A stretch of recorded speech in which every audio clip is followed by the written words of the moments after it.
This review here could not be more significant. This is here the all-new Audi A5, and it replaces two very important models at Audi, the A4 and the A5 at the very same time. What about this? Soon to come. Then also, since this is here a volume model, this will be sold easily 10 times more than all of the other pure electric models coming up with Audi. So volume-wise, for most customers and for Audi itself, so important. And the third reason to watch this review, since I do own an A5 myself in the previous generation, the question is, can Audi convince me to get a new one? Well, all of these questions here we'll solve today for you with Thomas Nautegefühl in 4K, full screen, full length. Let's go with the very front. This is here also an Audi S5, so the sporty model with the 6-cylinder driving up today as well. And here the front grille has become wider, so they try to do a sportier stance. And in the S model, you also have the special accentuations here in this L form.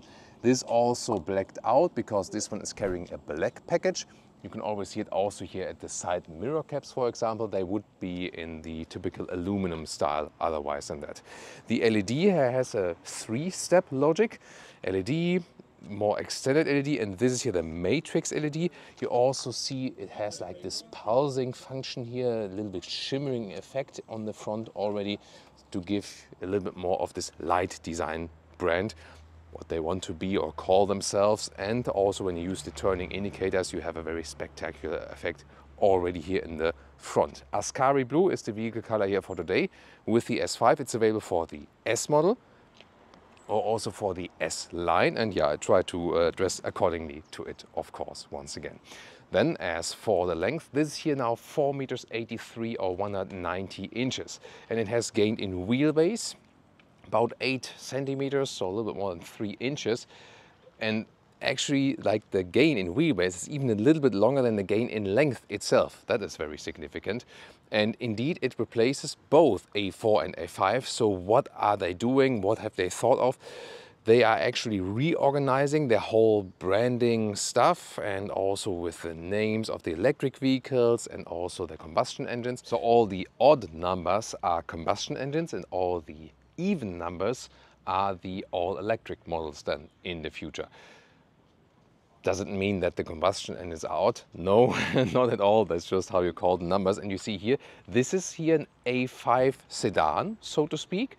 And it is also an A5 Sportback because the rear opening is like a Sportback. So they made basically an A4 successor on the exterior with a fastback or liftback trunk of an A5 Sportback. That's interesting. At the same time, this is also available as the Avant, as the estate. It's called A5 Avant, and we definitely have to get used to that naming. It's also available as the S5 Avant. So there's an S5 Avant and also an S5 Sedan, then both available. And you can also understand this because they are giving more economies of scale to themselves, basically. If they reduce the model portfolio a little bit, then also stretch it a little bit to gain maybe customers also from larger cars, being a little bit more upmarket, but we can check out if that works here today. You've maybe recently seen my personal vehicle episode. I have an A5 convertible actually from the previous generation, and I had great experience with it, but at the same time also, yeah, horrible experience, especially with the dealers and warranty and so on and so on. If you want to check that out, if you haven't done so far, I will also link the video at the end of the video, for example, after we have driven here the all-new generation. Here with the black package, also here the frames all in black, otherwise it would also be a brighter styling. And what you can also see here already is that the door handles here are kind of integrated. You can grab underneath and then you don't really have a physical feedback for that, so it's capacitive. Yeah, you can grab in, but then you don't. It's something in between, let's take it that way. So many new solutions coming up there. As for this wheels, would for the normal A5 17 to 20 inch. This is here a 20-inch wheel. 19 would be standard for the S model, and 20 inches also optional, but really cool in the RS styling here with the spider design. I really liked it. And typical also the red contrasting brake calipers here for the S model. Very important topic is of course the quattro all-wheel drive, and a lot of things have changed there. Also, if I think about my personal S5, which has the permanent quattro all-wheel drive, standard 40% in the front, 6% in the rear, then it can vary a little bit, and also with the torque converter. This has actually all changed, and I think it's very important to talk about this even before we actually take a look at the engine, because now all the A5 models and also the S5 do work with the Quattro Ultra. And now most probably will say like, wait a minute, that's front wheel drive, I don't want to have that. Yeah, that's how I also reacted at first. So then I thought, this cannot be ever a replacement for a previous generation, you know. So what are they actually doing, special to the S model? Is that the right approach to take? Okay, but now we have to take a deeper look into this Quattro Ultra concept. So yes, this is a front wheel based platform, and the base models will have front wheel drive. That's the case, and all wheel drive models will have the Quattro Ultra concept, which works front plus rear wheels on demand. That's fact. So with all the models, when you drive, let's say slowly, steadily, just roll, it will be a front wheel driven car. And then when you accelerate harder, also power will be sent to the rear wheels. However, they use a very, very strong clutch there in the middle. And by that, they can shift the momentum not only to 50-50 distribution front rear, but even more to the rear, up to 30% front, 70% rear. And by that, when accelerating hard, it can still become rear wheel biased.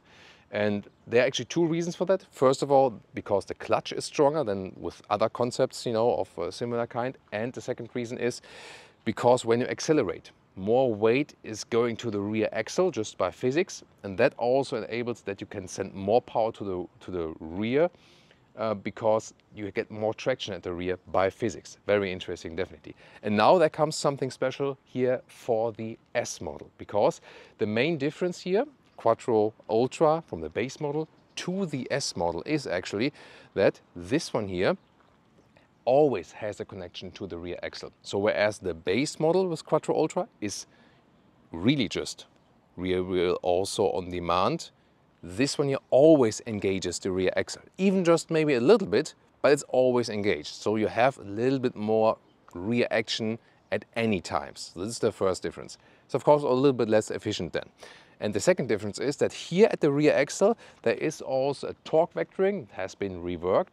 And by that, there can be also sent more power to the curved outer wheel at the rear axle, making it even sportier. And what I explained to you now, it was quite long, but I think it was very significant, because that all-wheel drive is something what Audi is actually famous for the Quattro. And I'm really looking forward to, is it the same than with the standard Quattro all-wheel drive in the driving feel? Do I still feel that rear wheel bias? Audi promises that, you know, they took a look at the momentum in the testing and so on, and they say that when I accelerate out and drive it, it should feel more or less the same, but or even better. But I don't believe that yet. I have to see it for myself in the driving part very soon. But now let's take a look at the engines and of course at the interior. As for the engines, like with the normal A5, 2-liter 4-cylinder, petrol and diesel, it's interesting there because you've maybe also recently seen the Audi Q5 episode. There, all the engines are mild hybrid. Here they went for a non-mild hybrid approach, like a normal turbo petrol engine, for the entry-level engine to keep the price a little bit lower. If you can say so for Audi relations. We're soon also going to talk about the prices. So the 2-liter 4-cylinder turbo petrol engine is without mild hybrid. Then the 2-liter TDI is with mild hybrid. We have also some spec inserts, and also in the video description or in a separate comment we also have these facts and details in detail. There will also be a plug-in hybrid version available with a 22 kWh net battery, a similar system like we see in the Porsche Cayenne or in the Porsche Panamera, because this is here a longitudinal platform, so the engines are all put in longitudinal and not, you know, transverse like with the MQB platform, for example. And this is then so far the pinnacle. This is then the S5 model, 3-liter V6, 367 horsepower and 4.5 seconds in the acceleration figure. Yeah, and this also gets the mild hybrid system now, and that means it can do significant recuperation for a mild hybrid system, up to 25 kilowatt. This is actually really strong for a mild hybrid system, so you can have efficiency gains by that. At the same time, it also assists the combustion engine when accelerating, and there can be also some pure electric moments. For example, you're rolling towards a traffic light and so on, and then the engine shuts off and you're just rolling with the help of the mild hybrid system, or when you like traffic light jumps to green and there's a lot of traffic and you just steadily keep rolling or something, or in a traffic jam and so on. When parking in and out, there can be some situations like these. Definitely very interesting. But already right now, I would like to hear, by the way, a very nice acoustic cover here. So from the inside of the hood, this looks like very good quality. So you know that we also here pay a lot of attention to all of these details. Suspension is also a very important topic, because you have a base suspension, then you have a fixed sport suspension, minus 20 millimeters lower for S-line and the true S model. Wait a minute. So I'm telling you all the time this is true S model, but you might say like, yeah, and how and where do we see that? Not in the front. At least no badge, because there is no S badge in the front. And that is something I also really strongly criticize, and most of you guys have also joined me in this criticism. If I buy an Audi S model, I want an S badge in the front there, period. Anyone agree or disagree? Feel free to join me in the comments there. However, this is the S model, and we can see that actually even more at the rear. So the sport suspension, the fixed one, is standard for this model, and optional, you can also get an adaptive S suspension. So it's a sportier touch for the suspension, but also adaptive. It's both available for the normal A5 and the S5. And this is an active adaptive suspension, so you can rule also with the driving setting in the front, sportier or less sporty and so on. And here, yeah, there's the small green bug on the opposite side, but there it is, S5. So this is like the visual proof. If it would be an S-line, it would be actually like this. But then you still have the same symbol here, you know, so then symbol A5, yeah, because this is basically now the symbol for the S-line and for the true S model at the same time. And I think that's, you know, screwing off the customers a little bit of the true S models. Maybe you've already seen here these OLED in the rear. They also have this sparkling, being alive function. And if you always ask yourself, OLED stands for organic LED, and you think like, wait a minute, do we have another ethical problem like with animal skin seats or something like? No, it's not at all. Organic, because in a chemistry sense, when you have carbon elements inside there, you call it organic chemistry. That's where it comes from. So it's nothing that's alive, just because carbon is an element that is called organic in chemistry. That's why they're called OLED, organic LEDs. So yeah, still, oh, good boy.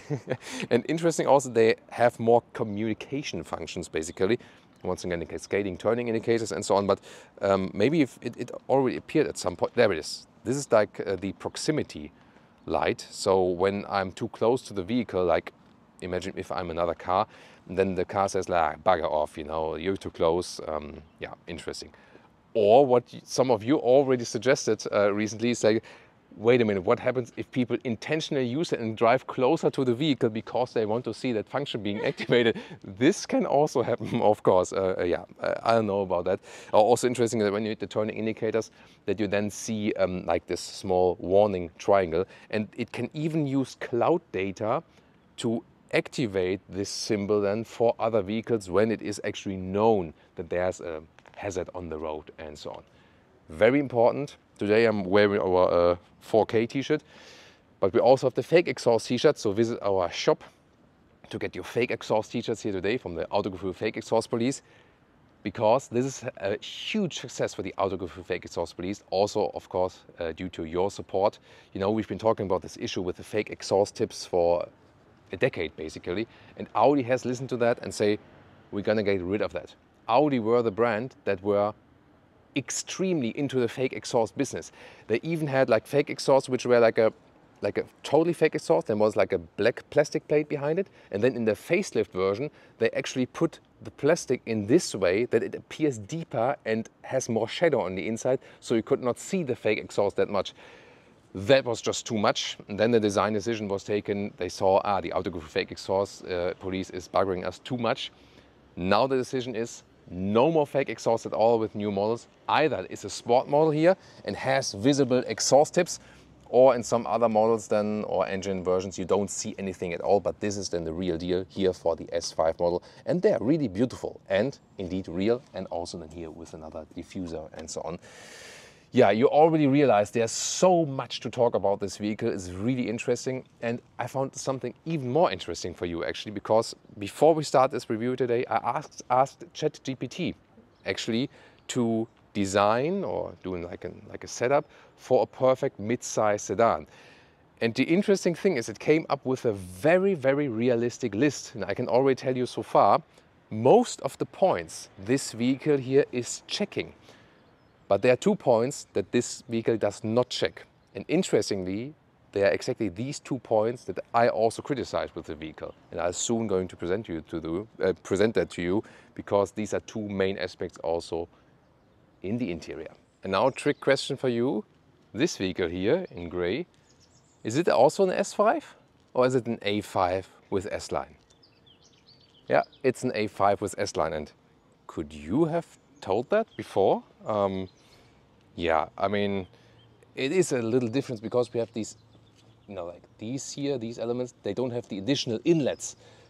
But that's about it, more or less, So I think that is a problem. An S5 needs, I think, more differentiation. And just see a visual proof then here, same symbol, then an S-line, A5. So just replace the S. And here also, although this then here a 2-liter 4-cylinder, a real exhaust tip as well. It just goes a little bit wider then. Yes, it's maybe wider than it's needed, like for the real, exhaust reason, but it actually dissolves into that, so there's no fake exhaust at all. So that's, yeah, good job. And yeah, maybe our colleagues from the autography fake exhaust police are out of business now. Maybe at Audi, but there are so many other brands using fake exhaust, so they will still be with us. Key fob here. Looks quite nice. S badge then, also light matte black. Then again these handles were with the capacitive function, just door closing sound. Yeah, quite solid, but you've maybe already seen it. Yes, there are no frameless doors. So in that respect, indeed more an A4 successor than an A5 Sportback successor, but again with the trunk more A5 Sportback, so to speak. Then inside of the doors we have then here with some microfiber. On the top part it's, let's say, somewhat soft touch, also here with some contrast stitching. You also have the optional Bang & Olufsen sound system here, which is interesting, soon more to that. Then this one here with this like 3-dimensional imprint, you can really feel that we have seen recently introduced in the Bentley Continental in the new generation. Audi A5 also gets it. And here this new unit here with the light control, for example, open, close. This is also where you control the side mirrors. You see is one button field here, and then the capacitive function, #capacitive BS, control what you are actually doing. At least we still have the real window dials here, and they also have a very nice clicking sound still. That's actually quite cool. There is a design flaw with this one here, however, another design flaw, but I'm soon going to show you how that actually plays out from the interior. Then S entry badge here from the S model. And we also have the sporty steering wheel here with the badge and with the perforations at the side. At the moment, you see how everything is off. This is the not backlit, the screens are off and so on. You can see this is like one curved unit, but with 2 individual screens. It will be interesting to see how it looks like when I turn on the ignition very soon. Inside of the front doors, there's like this rubber ground, but the rest of everything here is all hard pack plastic, no felt covering or something. So the second design flaw of this unit there in the door is, so when the door is really widely open, you need to have very long arms to reach it, and then it can happen actually that you touch something on the touch field while reaching for the grab handle here on the inside. So that could be one drawback. Then seats and comfort. This is here the sport seat Plus, which would be like top of the line, integrated head restraint. It also has here integrated speakers of the Bang & Olufsen sound system, if you have that special sound system. There's also a normal sport seat available and a base seat. And the base seat also available with fabric on the European market. We have to see about the US specs later. And this normal sport seat would also be available with dynamic microfiber on the inside. But you see that the scheme is still a heavy focus on animal skin leather, and they do not offer high-grade leatherette alternatives on a wide scale. And that's definitely something you should offer in a 2025 model, especially for everyone who is caring more about animals. However, Isofix here on the seat in the front already. We also have Isofix in the rear, of course, and we can also extend this lower area here. And then the question is about the ergonomics of the seat, and the base ergonomics so far, yeah, make a quite good impression. We have to see how it turns out while driving and so on. And with 189 here, 602, still some headroom left. There's also a version with panoramic roof available, and it is a sporty seating position, and they try to give you already some kind of A6 vibes with the increased wheelbase and so on. They want to be more upmarket, and yeah, we see some details where that maybe works, but other details where it maybe doesn't work. You know what I mean? There's a large middle console. There's here this armrest with a lot of space underneath actually, so that's pretty cool. And you can also adjust this one here. Let's see. There also in steps. So when you pull this one, then you can actually put it in certain steps. Then a lot of high gloss black, and you know when you don't properly clean it or some swirl marks, that easily catches like the things. Then cup holders, adaptive. You can also put the key fob in here. It's interesting. Real physical dial here for the volume. Then you have an inductive charging pad in the front. It is also cooled, has these holes, 2 USB-C chargers. And then here the shifting lever is integrated right here, is always a dual clutch transmission. And yes, indeed, even if you have the S model, it is also a dual clutch transmission and no torque converter anymore. And then interesting also, as for the cockpit perspective here, when I turn it on, everything, there's the main screen here, 14.5 inch, left side here, 12 inch, and also optional a passenger screen on the right side in 11 inch. If you really need that, that is the thing. Manufacturers rather do that with a focus on Chinese market.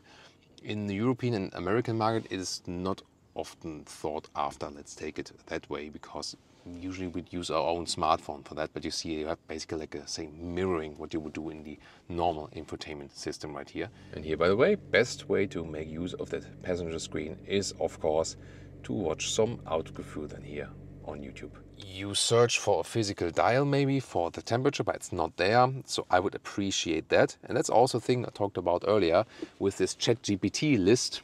So this is ticking a lot of boxes, but 2 things are actually missing that the ChatGPT list is suggesting when you build a modern car like in this midsize segment. And that I also argue, first of all,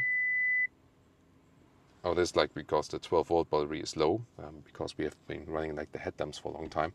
So first of all, offer high-grade leatherette, also animal-free solutions for the seat. And second, do a mix of touchscreen and offering physical dials. And yeah, in a way, with the volume knob, yes, but with the climate knob, no.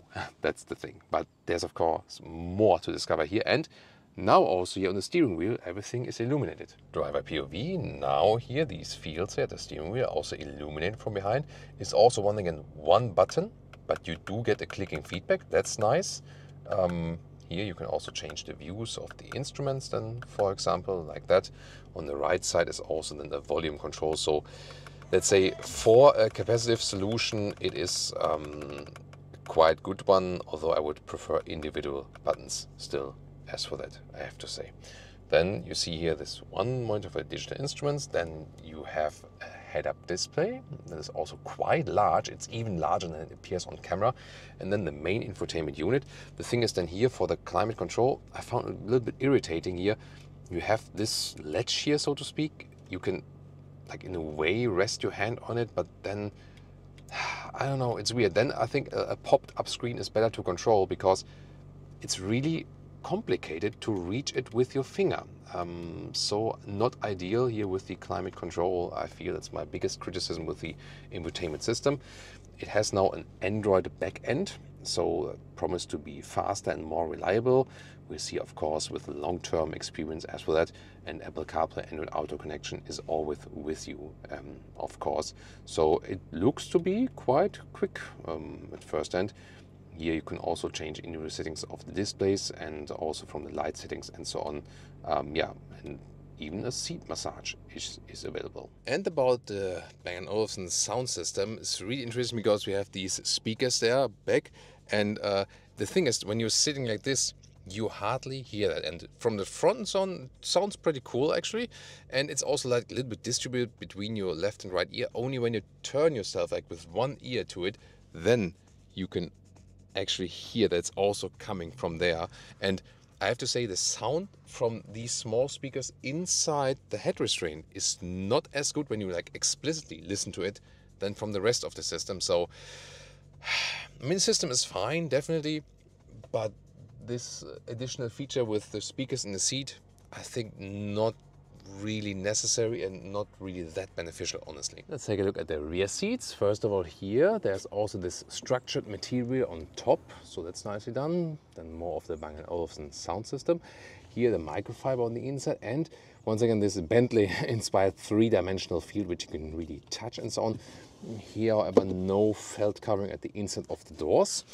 And then what's also interesting here, the top tether at the passenger seat here is really visible, but when you remove it, I'm not sure if that's the best solution, honestly. What do you think?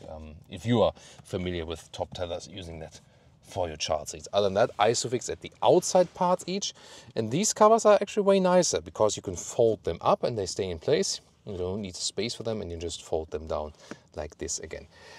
And then we have like a middle console here with the climate unit. If the engine is running, you can also set seat heating and so on, 2 USB-C chargers. Really large middle tunnel though, definitely. And then, yeah, here there's like for cup holders, this adaptive, and also here when you fold this down up again, this feels really solid and nice, adaptive they are.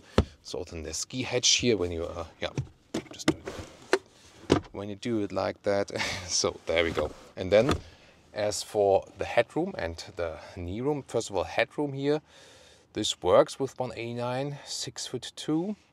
The Avant would continue a little bit straighter. There's also a version here with panoramic roof available, this one here without one. And now there's one of the main problems of this vehicle. This. And this is the seat as I would be driving. Yes, I am tall, I have long legs, so this will not count for everyone. If you're not as tall as me and have like a, not as tall driver, then it's better. But here, for example, to use the recess here, the seat would need to be a little bit higher, and this is absolutely not acceptable, this amount of legroom in such a long vehicle. Definitely have to say that. If we think about the segment above that, like A6, BMW 5 Series, Mercedes E-Class, it's also somewhat the case. They are even a little bit longer, and then it works a little bit better, yes. But we have that thing that some of these larger vehicles, yeah, they just don't have this good proportion of exterior length to interior space. And this is also not, I mean, the wheelbase has been increased significantly, and I don't see that here. Yeah, but you can also see that these new seats, they are very voluminous, and that is surely part of the problem. Let's check out the trunk or the boot. If you have a mild hybrid system, 420 liters, because you lose a little bit due to that mild hybrid system compared to a non-mild hybrid system, and the Avant would also offer a little bit more, but here the access is already really good.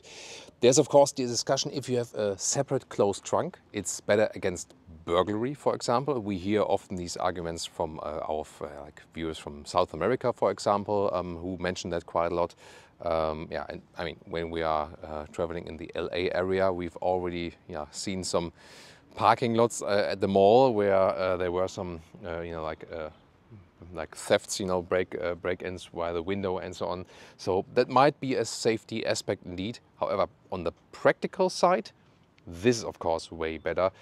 Here also, when I remove this top cover here, then you can see the full extent of that. So this is then like the A5 Sportback before, and it's almost like an estate, or like a Skoda Superb sedan. Okay, now I'm banned from any further Audi event probably, if they heard that. Yeah, see here, really well usable. There's also a meter or 40 inches in width, like there, even a little bit more. Of course, this one also fits in vertically, no problem. This is then here, this net where you can secure things underneath. Here's another net, for example, as a splitter, it's also possible. And what's that? Okay.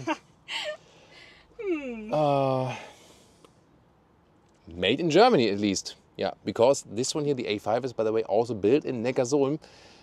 It's like a German Audi main town, so to speak. So indeed a German product. I'm not sure, like this is like the, I think, you know, like for the wheels and stuff. Yeah, most of the time probably will not open this cover. Let's take it that way. Then the length here is 1 meter and 10 or 43 inches, and the height here at the highest point is about a little bit less than 70 centimeters or 27 inches. About folding the seats, well, if this cover is removed, then I could theoretically grab over, even though it's not that ergonomically, I would say. The middle part you can also fold down individually. Other than that, from here, like this, there we go. And then to the seat as I would be driving is a length of 1 meter 85 or 73 inches, so very well usable. The Avant would of course continue a little bit more like here, but you see that as for the practicability, there's not much difference than if you take this fastback opening here. So I think that's pretty cool. So this vehicle indeed combines a lot of use cases. And now Leah is showing you the full luggage setup, and also here that an umbrella can actually fit in there lengthwise without folding anything. So yeah, there you can see it can actually easily house a lot of stuff. Whew. Nice acceleration test here at the first end. Actually, you do feel that you're getting pushed from the rear. So one of the main questions was, of course, is it like a feeling of being front wheel biased?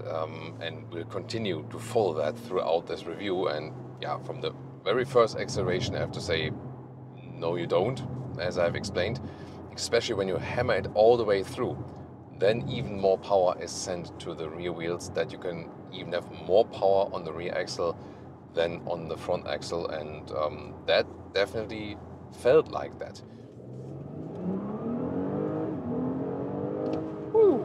Yeah, and that was 0 to 80 kilometers an hour.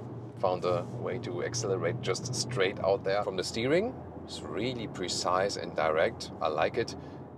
Progressive then definitely here, so I don't have to steer that much. And in the dynamic mode, here the suspension is a little bit stiffer. Also the steering has a little bit more feedback. It's very good feedback indeed. And we have 20-inch wheels mounted. There, of course, the question is it maybe too stiff, too uncomfortable as for that? Of course, if you want more comfort, then you would stick with the 19-inch wheels. But here I would say it still works, especially when the road is well done, then there's no problem at all.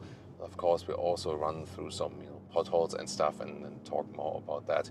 If we switch here, we can do it with the drive select, and we don't have to click anywhere or touch anything in the screen.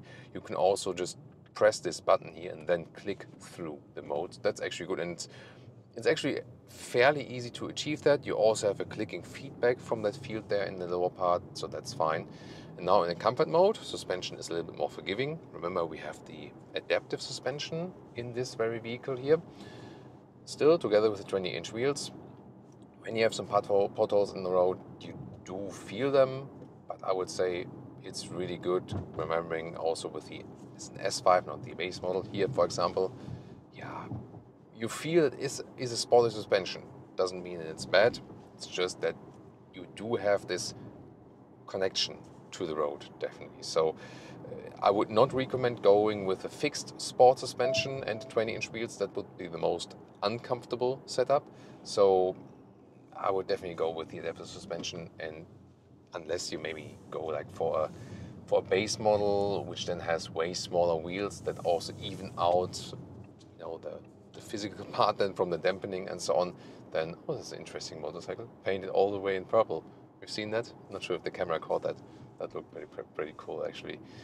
So yes, I think base models could work without adaptive suspension, but then here, of course, you have this wider span between sportiness and comfort. And also when you... Oh, bless you. This, that's interesting. Yeah, we was 30 here for a couple of meters. Obviously, this driver did not agree to the speed limit here. Yeah, but also in the comfort mode, they have a really precise steering. I like that there's no dead zone area, left and right and so on. Fine commands. Let's just try it one more time, see the difference here. So the comfort mode, balance like the normal mode. And dynamic mode, you also hear that. Yeah, that gives me already a gear lower actually. And then, yeah, some more feedback in the steering. But it's actually good in any mode, I have to say. It's also not too loud from the exterior. Of course, we're driving not too quick at the moment, but also from the cars that are passing by and so on. And the tarmac here is actually quite rough, and it's still really silent in here. So, especially if you compare then the previous A5 Sportback, indeed the driving refinement is at the higher level. So it definitely feels more sophisticated from what you experience as a driver, what you hear, and so on. And also the steering feeling is even finer. But at the same time, it's not like in some other modern new cars that you feel disconnected. This car definitely still gives you, especially as the S model, a connected feeling to the road. It is not like one of these new, for example, there are also like some new EVs there that are really well built and good cars, but they sometimes feel like you're just playing a computer game or something, and there's not a real car behind it. You know what I mean? But this one here, also here, like slide, you know, out of the roundabout. Then you have the 6-cylinder, have this low frequency sound that really originates from a real engine. At least, of course, there's like a sound actuator that enhances here the stuff that comes to the interior.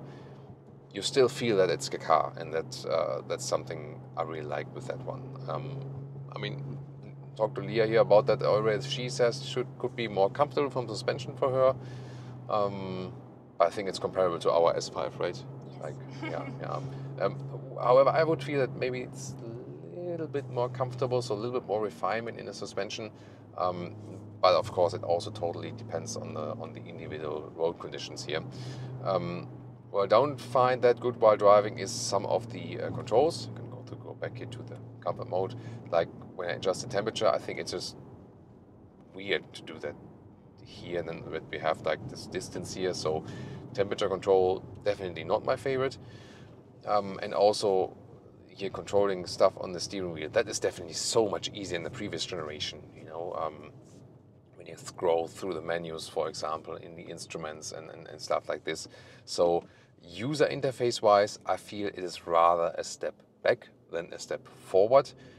From driving refinement and how you feel in this vehicle, yeah, I mean, there's some nice things like this, you know, this light strip there in the front, and it definitely gives you a more sophisticated feel. That is actually what I really like about this new generation. Interesting is that especially when you have some stop and go, what happens in the city, and also when you have some here and there like sudden acceleration again, it almost feels plug-in hybrid-like sometimes, because this mild hybrid system is really a huge difference to a previous generation mild hybrid system. So you indeed have moments where you roll electrically, that's it. And also when you accelerate a little bit harder, for example, then sometimes you really feel first this electric boost, and then the combustion engine sets in a little bit, you know? So not as much maybe as with a plug-in hybrid,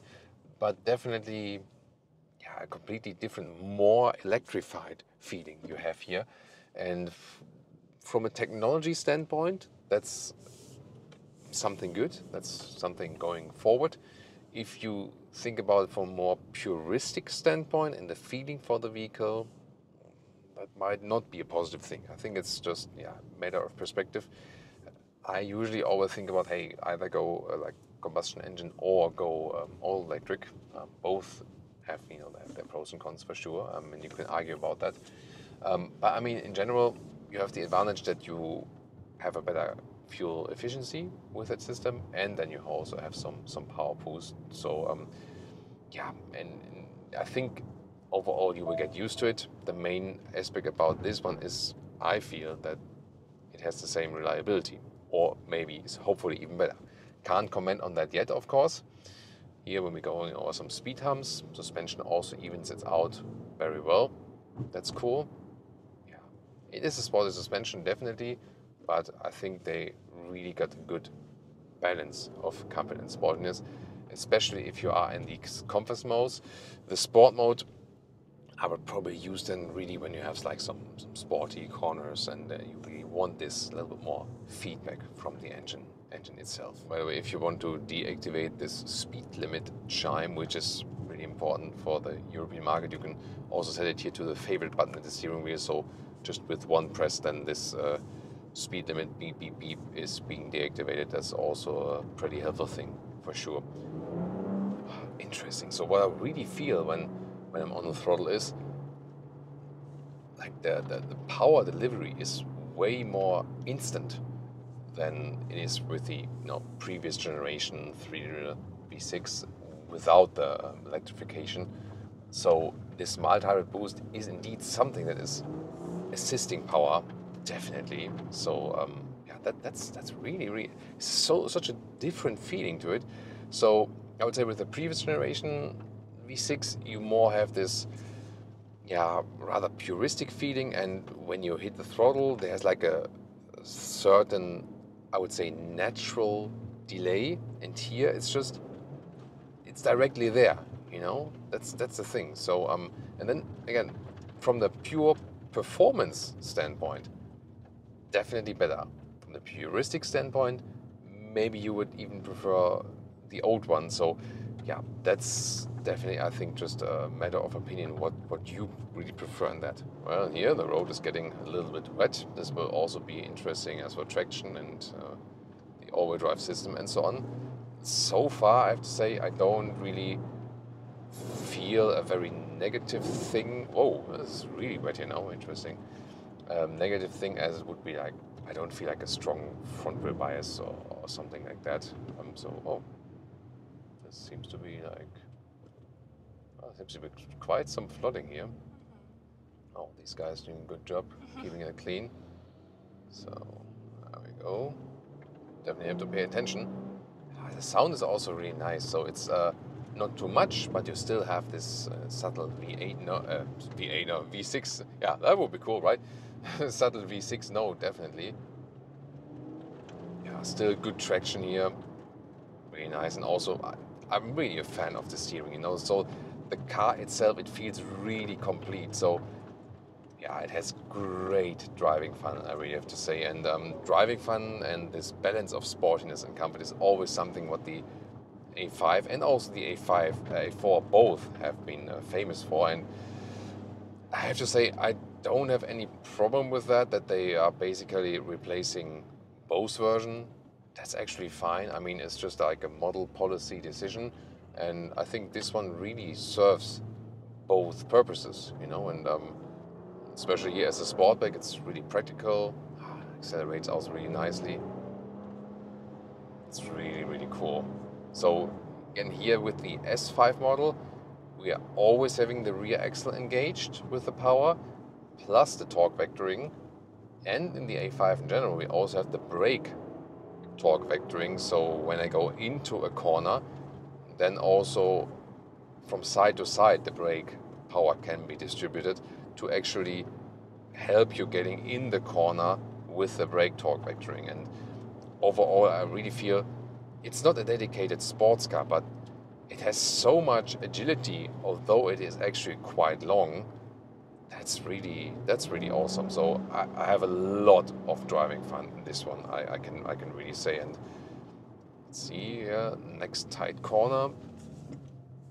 Now when I accelerate out, there's no one there. nice from the steering wheel movement. Yeah, I mean, it doesn't feel like a rear-wheel driven car. That's for sure, you know. But when you think about the difference, then there is like really with this Quattro Ultra system, the difference is hard to tell. If you would ask me now, is it more driving fun to drive with your standard Quattro Ultra? Tough to say. Maybe you feel it a little bit, because the thing is that with the standard Quattro Ultra, I always have the rear bias like instantaneously, directly, you know, and here maybe it takes then like a split second to be activated with it more power from the rear. So it's a really, really hard question, and that shows that there's like no clear notion in the sense of, hey, this isn't fun anymore, or this is maybe too much front wheel biased. I think here when I get out of the corner, you really feel it. It accelerates out of the corner very well and in a very agile way. So great driving fun in that one. I found it really cool that they brought this sophistication to it, that although they changed the all-wheel drive philosophy, it's still offering a lot of driving fun, plus refinement, plus a little bit more comfort.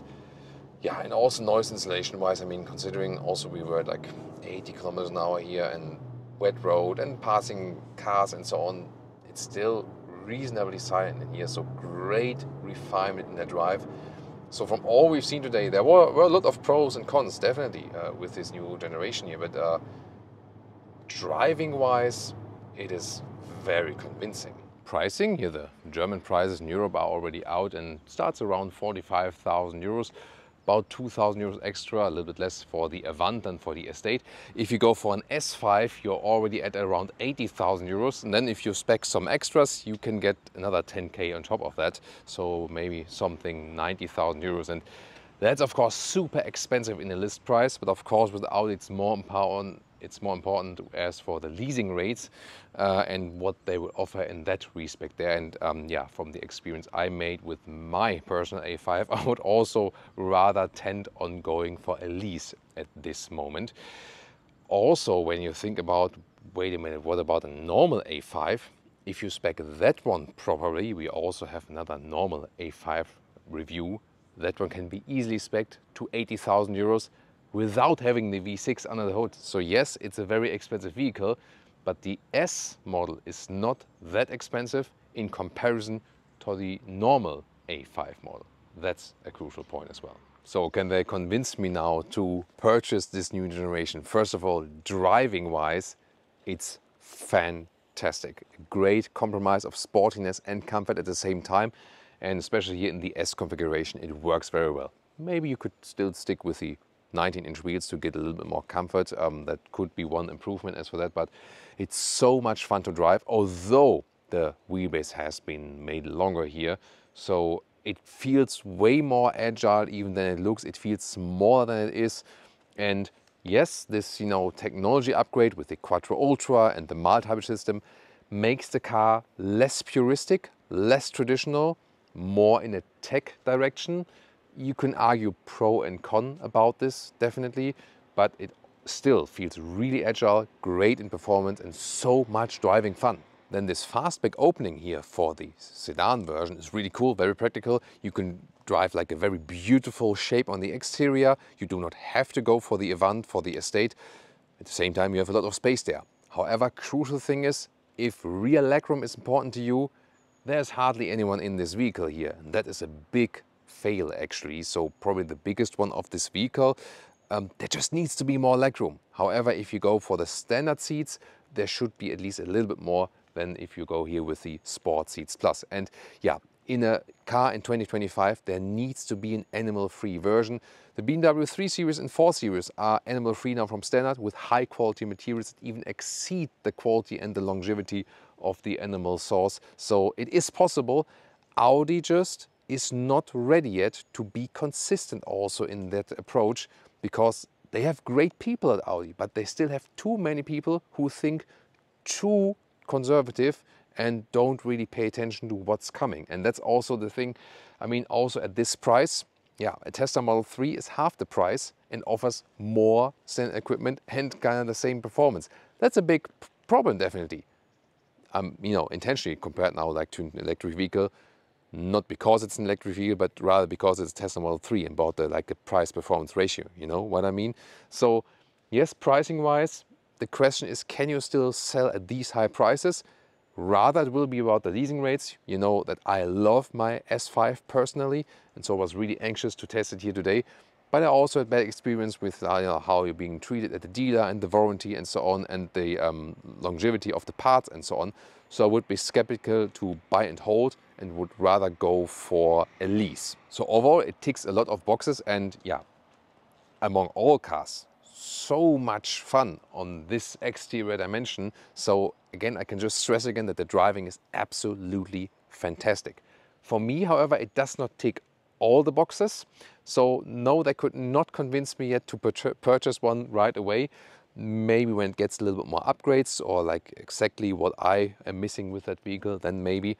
And of course, yeah, the convertible and the coupe, they are gone.